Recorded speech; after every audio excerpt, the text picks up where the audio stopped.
I'm Captain Kirk. Fascinating. I'm a doctor, not a mechanic. Thank you, love you. Mwah. Most illogical. Aye, sir. Well, that was different. Yep, lousy, but different. Places, please, and here we go. Welcome, ladies, gentlemen, bears, Axonar, and things, to episode 81 of the MuppeTrek podcast. I'm Steve. And I'm Jarman, and we're here to compare, contrast, and confer about our two favorite franchises. And what are those, Steve? That's the Muppets and Star Trek. We have been doing one-to-one reviews of the Muppet Show and Star Trek, the original series, but now that that's over, we switch to Star Trek, the animated series. That's right. We still have more Muppet Show to go.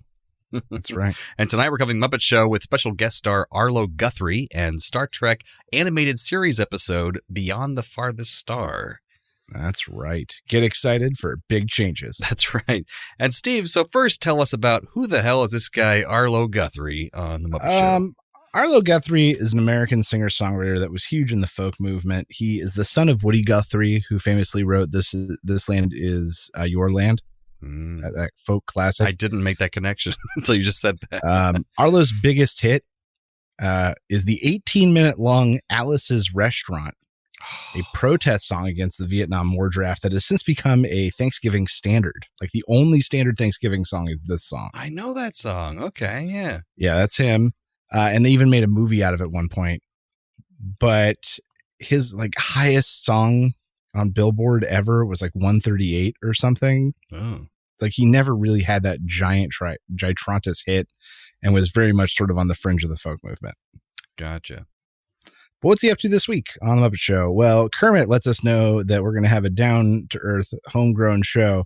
And so the stage in the Muppet Theater has turned into a comfy home.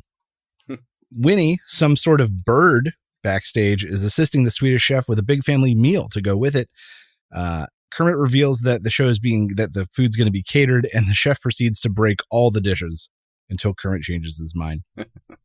Gonzo visits Arlo's dressing room to get help tuning his flamingo guitar.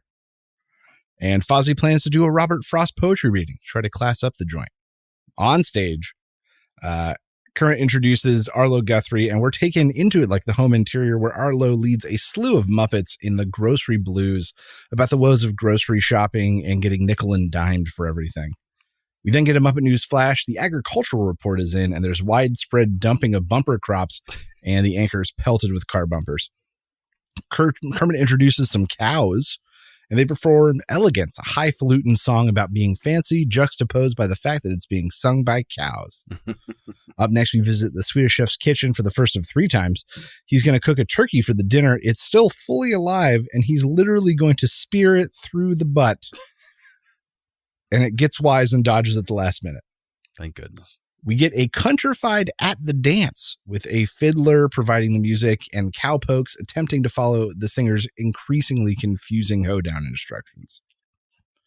Following this, we get Lubbock Lou and the Jug Huggers. They perform A Horse Named Bill. It's short and sweet and has seemingly nonsensical lyrics. Arlo then serenades the cows with Get Along Little Doggy, an old cowboy song about driving cattle. Arlo makes commentary on cowboy culture, and the cows eventually join in the song. We get the second trip to the Swedish chef's kitchen. This time he's trying to cook a pig, so he calls for a pig, and a beefcake pig shows up and beats the crap out of him. A really angry pig. He then decides that he's going to do roast beef before he gets run over by cows. Fozzie takes the stage in a horse-drawn carriage. He recites Stopping by Woods on a Snowy Evening by Robert Frost. It's a lovely poem, but he's interrupted by Gonzo and the Chickens performing Hernando's Hideaway, a lively flamenco number. Fozzie tries to proceed, but is derailed repeatedly, and then the poem just turns into the song. Back in the kitchen once more, the ingredients all gang up on the chef, including the vegetables. Kermit brings out Arlo one final time, and we join him in a bunch of kind of dirty hippie Muppets. He performs Sailing Down This Golden River. He even gets to show off his harmonica skills. Mm-hmm. Kermit and the family gather around the dinner table, eager to see what the Swedish chef has made for them. The chef reveals that he has cooked vitamin pills, and that is what we call the Muppet Show. So what do you think of this week's episode with Arlo Guthrie? Oh, boy. This is going to be my bottom of the season so far. First, we have him singing a song with one of the lyrics saying, is the grocery store song, "Don't mind women's lib, but if the women don't go to the store, we ain't going to eat anymore." Yikes. And then we have... Did not age well. Yeah, it didn't age well.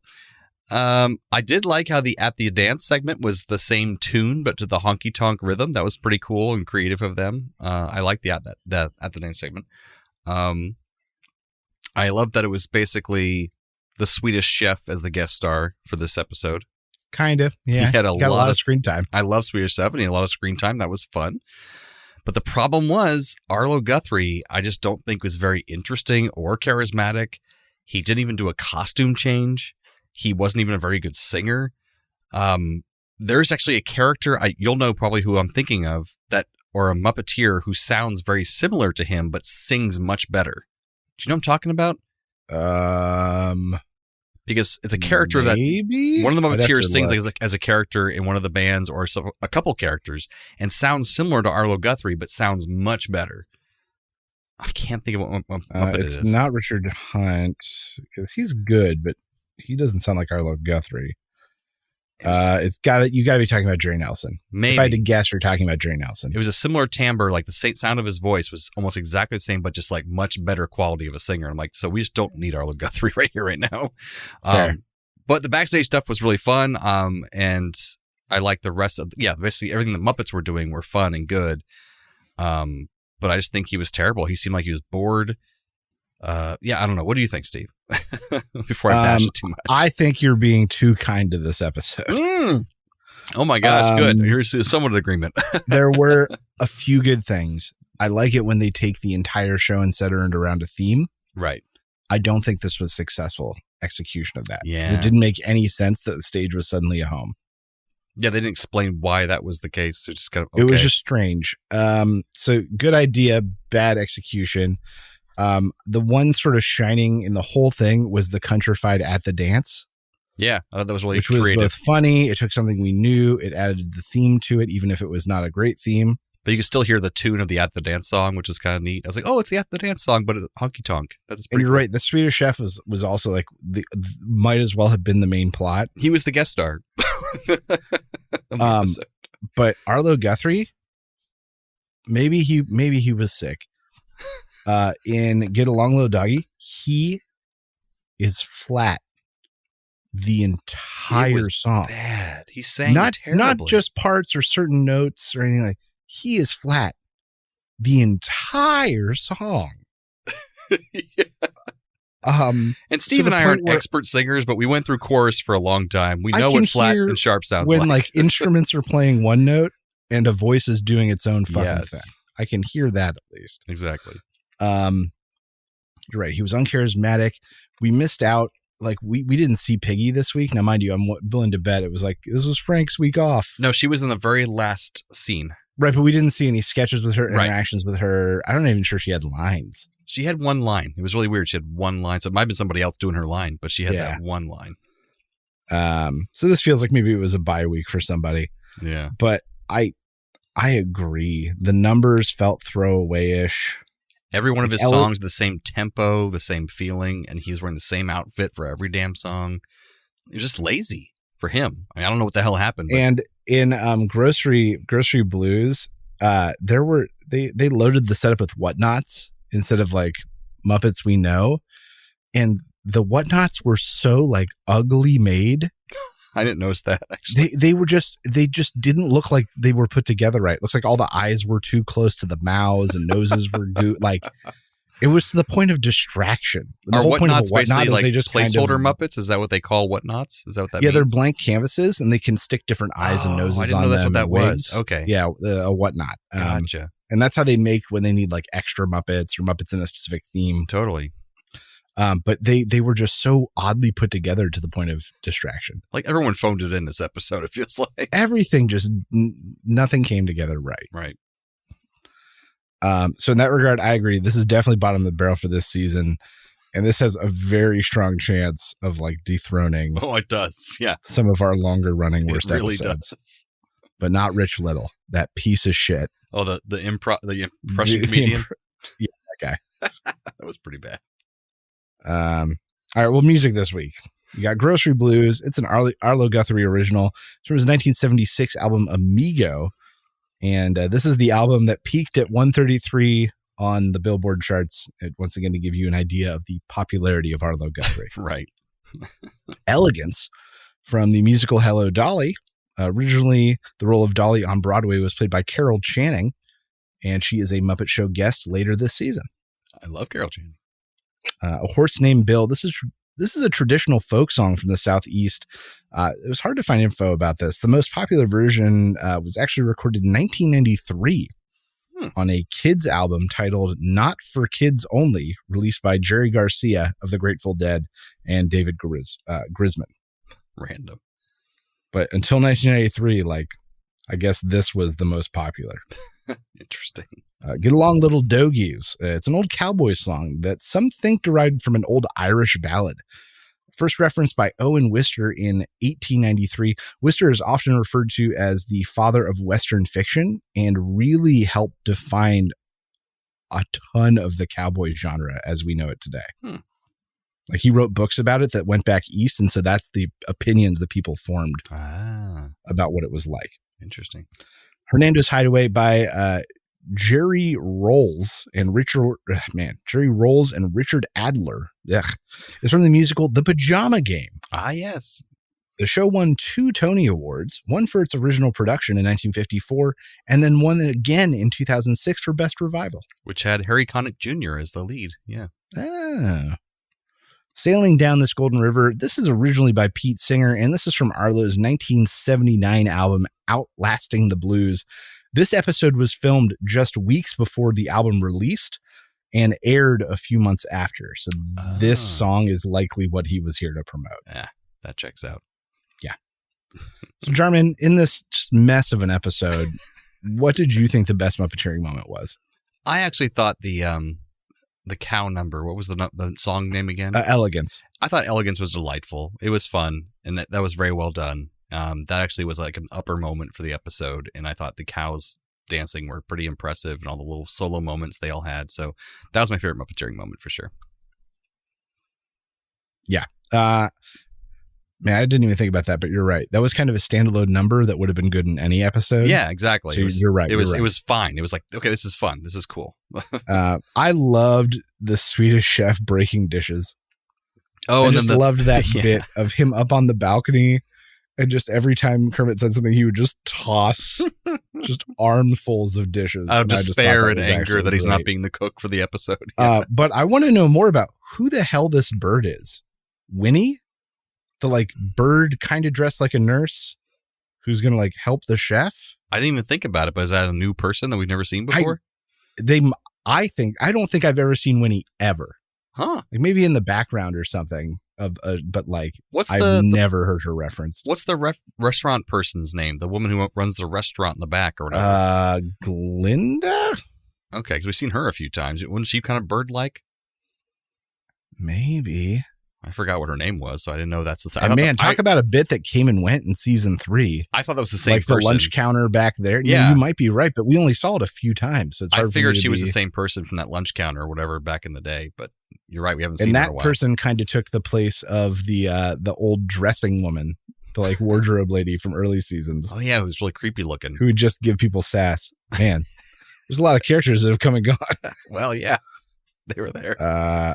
So, Jarman, tell us about the inaugural episode of Star Trek, the animated series that we watched. Oh my gosh, guys, we're finally watching an animated series episode, and they're a little shorter. So there you go. They're only about 23 minutes long instead of the 52 minutes long. So we have Beyond the Farthest Star, which has the Enterprise exploring the outer rim of the galaxy on a star charting mission, and they encounter a dead star and are quickly pulled into its orbit. They discover a huge dead ship that is also trapped in its orbit, of a technology that seems way beyond anything they've encountered before. So they beam aboard it and discover it's a 300 million years old ship, and it used to be home to some ancient insectoid race of aliens. And it's very biological looking in the way it looks like a hive. And they soon find a chamber on the ship that has atmosphere, and they're suddenly locked in that chamber. and a pre-recorded message starts to play from the old alien race. And once they translate it, it tells them that the ship was destroyed by some energy being that is trying to escape the dead sun and travel to other worlds. And they were able to seal off this room in time to record their message, but they self-destructed the rest of the ship rather than let the energy being use their ship to escape. The entity then blasts its way into the chamber, and the crew are then able to transport back to the Enterprise just in time, but they quickly discover the entity traveled with them. They transported back onto the Enterprise with them. So the entity quickly takes over the Enterprise and is shutting down all non-essential functions, but Spock is able to put a protective shield over the navigation controls so the entity can't steer the ship off to where it wants to go. So the entity gets upset about this and then threatens the lives of the crew unless Kirk takes it where it wants to go. So Kirk plays along like he's going to take the ship where it wants to go, but really he has a secret plan with Spock to navigate the ship into the Dead Star and then slingshot the ship toward warp at the last minute.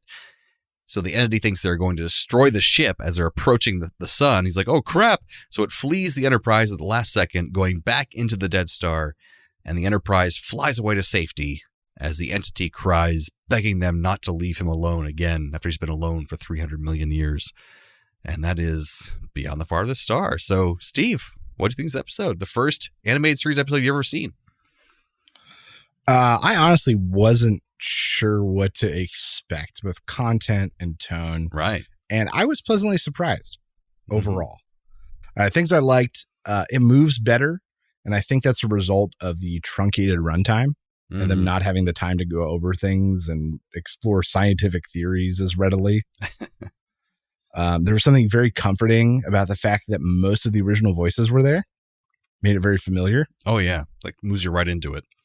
And it felt very Trekky right off the bat in that there's like an abandoned spaceship, which feels so classic and continues the proud Trek tradition of just inventing things on the fly, like life support belts. Yes. And I like that they kind of took it to an extreme because they didn't have to build any of this stuff. They just had to draw it. Yep. So there were so many, I felt like props that we wouldn't have been able to see. Or they'd look really crappy because it was live action. Right. In the 60s. I like the turn of like the scary insectoid aliens that are also the victims. Mm-hmm. And they're just there to give a warning. Like that was a nice surprise.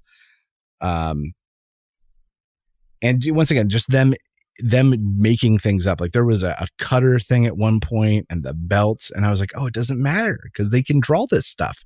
And it makes me excited for them being able to, in theory, do more things.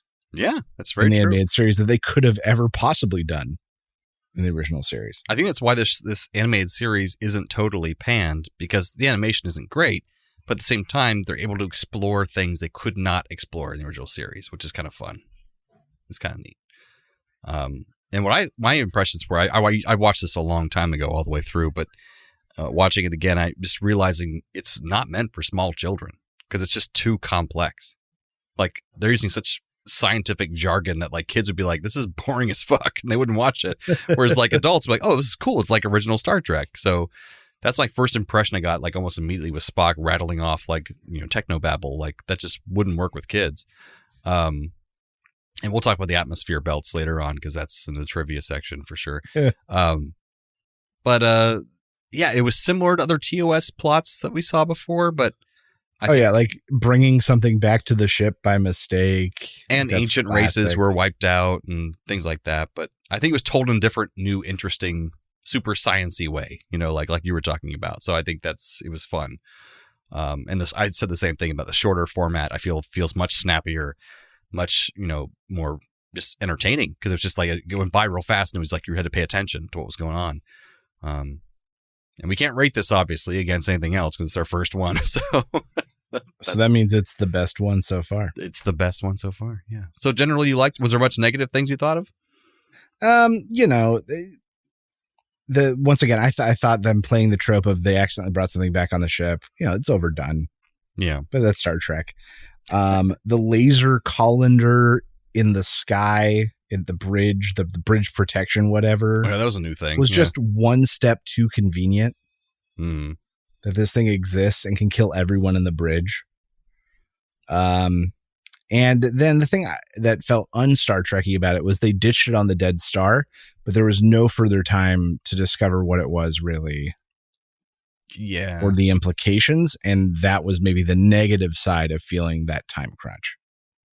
Yeah, at least they could say, like, we need to notify Starfleet you should not approach this planet, or have deep space scientists figure it out before they get too close, or something like that. We'll send a scientific team. Yeah. You know, anything. But once again, it's just the result of them having 22 minutes. Yeah, exactly. It's breakneck speed, basically, compared to what we've been watching. But overall, positively surprised so far. Nice. Because I honestly didn't know what to expect. What about the animation? What are you thinking with this? I mean, it was the animation. It was there. You'll see a lot of the same head movements throughout the series, and like, because they're reusing the same models and things. So you'll like, oh yeah, they did that same exact movement for 20 episodes. So get used to it. So some trivia for the episode. This episode did not air in Los Angeles until December 22nd, 1973, due to George Takei's run for LA City Council. George Takei being Sulu, of course, and playing the voice of Sulu on this show. So Takei's opponents claimed that if any episode that featured him aired before the election, it would violate the equal time law, in which political candidates must have an equal amount of airtime on non-news programs.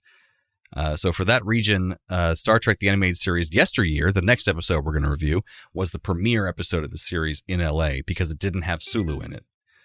And so it ended up in the long run, he finished second of 5 candidates in the special election and losing by 1,647 votes in that LA City Council meeting. So he did not win, but he was up for election. But he didn't lose by that much either.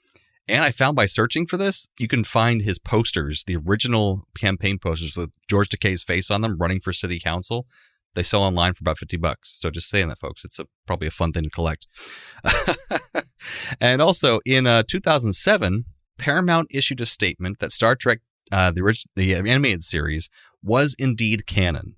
So even before, Gene Roddenberry wasn't claiming that it was canon because it was kind of a money grab at the time, but it turned out being better than he expected. So Paramount, though, 2007, who now owns basically all of Star Trek, they say, yes, the animated series is canon. It's not like the novels.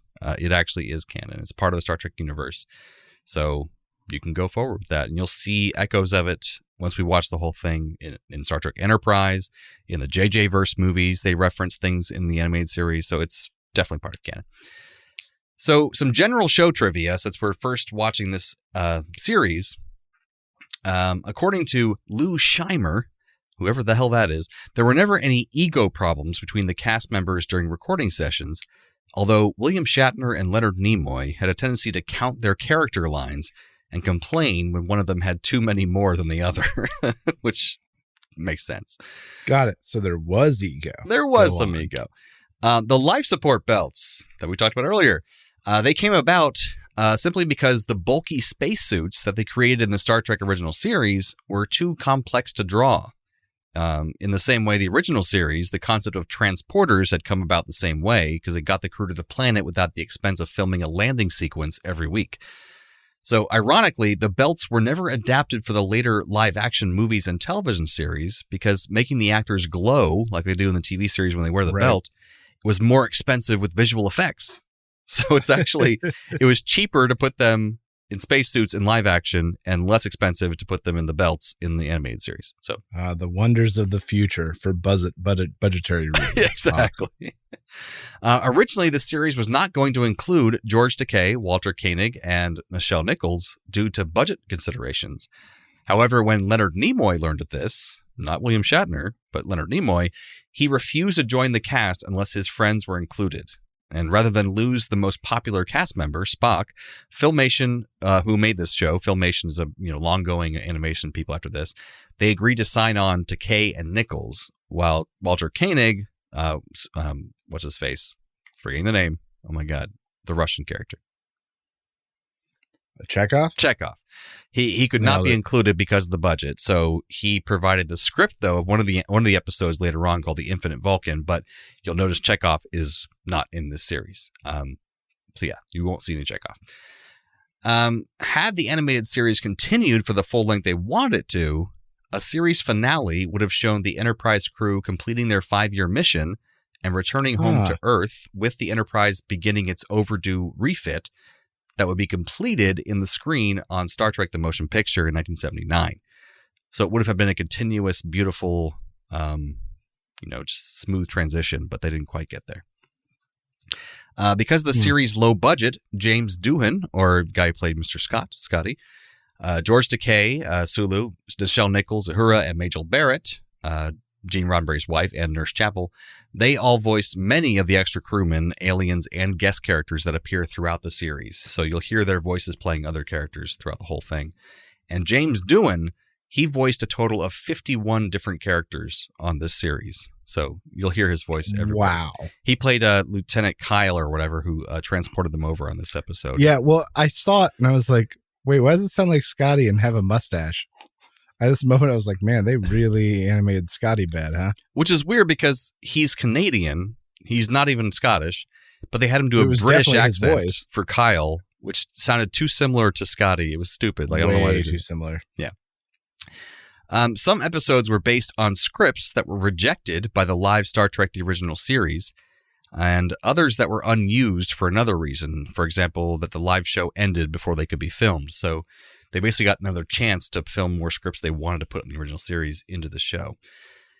And the addition of more alien crew members, which we'll see later on, and some of you saw in this episode, was also a viewer request. And Roddenberry joked that they had always wanted to feature more aliens, but there were there were too few of them in the Screen Actors Guild, so he couldn't cast them.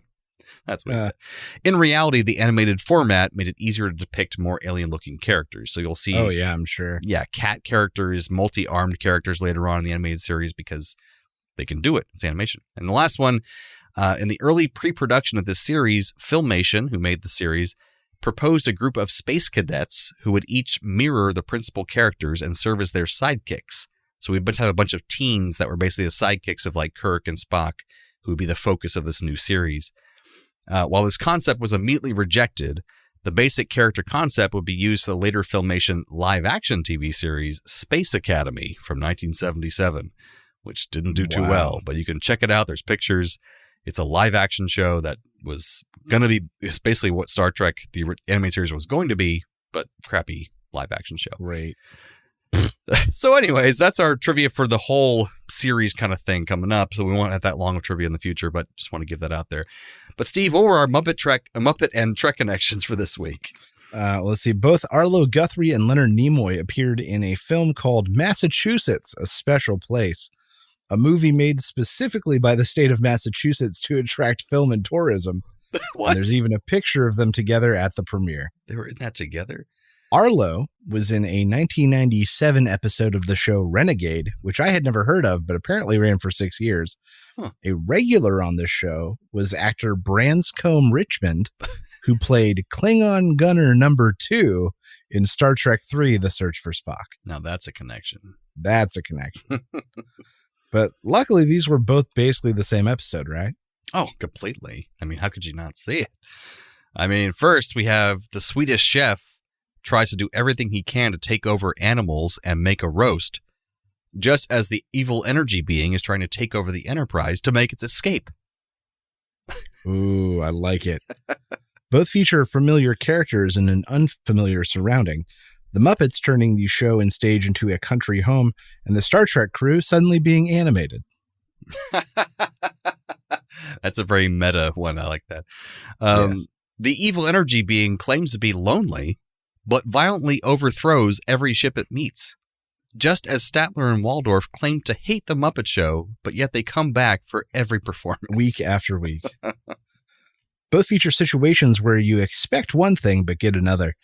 The crew sees a scary insectoid alien on the screen, but it turns out it's just a nice insectoid race trying to give them a warning.